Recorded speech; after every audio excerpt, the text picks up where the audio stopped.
দেশজুড়ে বাংলাভাষী মানুষের ওপর আক্রমণের প্রতিবাদে জলপাইগুড়ি শহরে মিছিল ও প্রতিবাদ সভা করে সিপিআইএম। শহরের ডিবিসি রোডের জেলা দপ্তর সুবোধ সেন ভবন থেকে মিছিল শুরু হয়ে কামারপাড়া উকিলপাড়া ঘুরে কদমতলায় মিছিল শেষ হয়। মিছিল শেষে প্রতিবাদ সভা হয় কদমতলা মোড়ে। সভায় সভাপতিত্ব করেন শিক্ষক নেতা বিপ্লব ঝা। সভার শুরুতে ভারতীয় গণনাট্য সংঘের সদর শাখার শিল্পীরা প্রতিবাদী সঙ্গীত পরিবেশন করেন। সভায় বক্তব্য রাখেন সিপিআইএম সদর পূর্ব এরিয়া কমিটির সম্পাদক দেবরাজ বর্মন, সদর পশ্চিম এরিয়া কমিটির সম্পাদক শুভাশিস সরকার, পার্টির জেলা সম্পাদক মণ্ডলীর সদস্য কৌশিক ভট্টাচার্য, পার্টির রাজ্য নেতৃত্ব সলিল আচার্য সহ অন্যান্য নেতৃবৃন্দ। দেশজুড়ে বাংলাভাষী মানুষের ওপর আক্রমণের প্রতিবাদে বাংলাভাষী মানেই বাংলাদেশি দেশজুড়ে আরএসএস বিজেপির এই তথ্য তুলে ধরার প্রতিবাদ জানিয়ে সংবিধান বিরোধী আরএসএস বিজেপির বিরুদ্ধে ধিক্কার জানিয়ে বক্তব্য রাখেন নেতৃবৃন্দ। জলপাইগুড়ি থেকে দীপশুভ্র সান্যালের রিপোর্ট, আমাদের টিভি।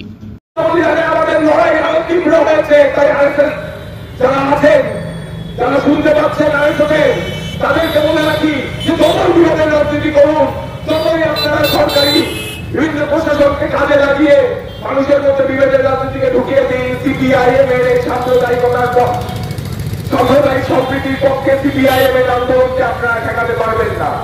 আর আমরা বলছি সাধারণ মানুষ, আমরা আপনারা যারা আছি সবার কাছে আমাদের আবেদন যে বাংলা ভাষার নামে বাংলাভাষী মানুষের ওপর বাংলাদেশি তকমা লাগিয়ে যে আক্রমণ বিভিন্ন দেশে নামিয়ে আসছে, বিভিন্ন রাজ্যে নামিয়ে আনা হচ্ছে।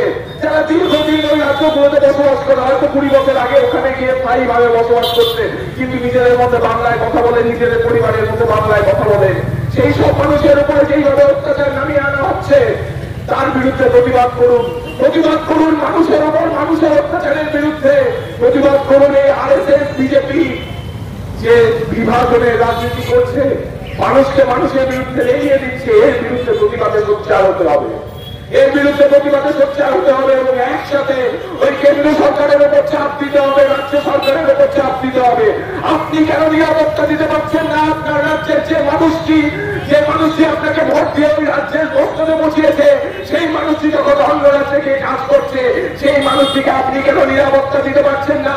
ওই মমতা ব্যানার্জির মুখে এই প্রশ্ন ছুড়ে দিতে হবে, আর ওই নরেন্দ্র মোদীর মুখে প্রশ্ন ছুড়ে দিতে হবে, কেন আপনার দেশে, আমাদের নিজের দেশে আমাদের দেশবাসী আক্রান্ত হবে?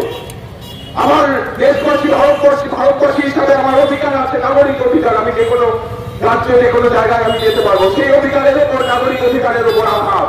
এবং এটা আরএসএস বিজেপির একটা চক্রান্ত, এটা বিক্ষিপ্তকর ঘটনা নয়, এটা একটা বড় চক্রান্তের অংশ। যেই চক্রান্ত বললাম, মানুষকে তার মূল যে বিষয়, মূল যে দাবি, সাধারণ মানুষ যাতে সেই দাবি নিয়ে রুটি কর্মসংস্থান, ওষুধের দাম, জিনিসের দাম, তেলের দাম, ওই রেলের ভাড়ার দাম কেন বাড়ছে, এই প্রশ্ন যাতে একসাথে না করতে পারে। কেন ওই দেড়শো বছর এই জমি কোন বিষয়কে, এটা মূলত দেশ জুড়ে বাংলাভাষী মানুষের উপর অনুপ্রবেশকারী তকমা লাগিয়ে দিয়ে, বাংলাদেশি তকমা লাগিয়ে দিয়ে যেভাবে আরএসএস বিজেপির চক্রান্তে একটা আক্রমণ নামিয়ে নেওয়া হচ্ছে বাংলাভাষী মানুষের উপর, তার বিরুদ্ধে আমাদের এই পথসভা। এবং বিশেষ করে আমরা প্রশ্ন করছি রাজ্য সরকার এবং কেন্দ্র সরকারকে যে এই রাজ্য থেকে যে মানুষ অন্য রাজ্যে গিয়ে বসবাস করছে কাজের দায়, এবং এই রাজ্যে কাজ নেই বলে যে মানুষটা অন্য রাজ্যে গিয়ে কাজ করছে, এই রাজ্যের মুখ্যমন্ত্রী, রাজ্যের সরকারের কি দায়িত্ব না অন্য রাজ্যে গিয়ে সেই মানুষটা সুরক্ষিত আছে কিনা, সেই দায়িত্বটা নিশ্চয়ই এই রাজ্যের সরকারের, সেই দায়িত্ব এই সরকার পালন করেনি, দীর্ঘদিন হয়ে গেছে। আমরা বলেছিলাম রেজিস্টার রাখতে হবে পরিযায়ী শ্রমিকদের, আর কেন্দ্র সরকারের যে বসে আছে সারা দেশে বাংলাভাষী মানুষের উপর যেভাবে অত্যাচার নামিয়ে আনা হচ্ছে, যা শুধু তার ভাষার নিরিখে তাকে বাংলাদেশি অনুপ্রবেশকারী বলে, এর দায়িত্ব কেন্দ্র সরকারকে নিতে হবে এবং অবিলম্বে সেই সব মানুষের সুরক্ষা এবং বিজেপি এবং আরএসএস এর যে বিভাজনের রাজনীতি, মানুষের মধ্যে ভাষা, ধর্ম, বর্ণের ভিত্তিতে মানুষকে ভাগ করে দেওয়ার যে চক্রান্ত, তার বিরুদ্ধে আজকে আমাদের এই। আমার নাম দেবরাজ বর্মন।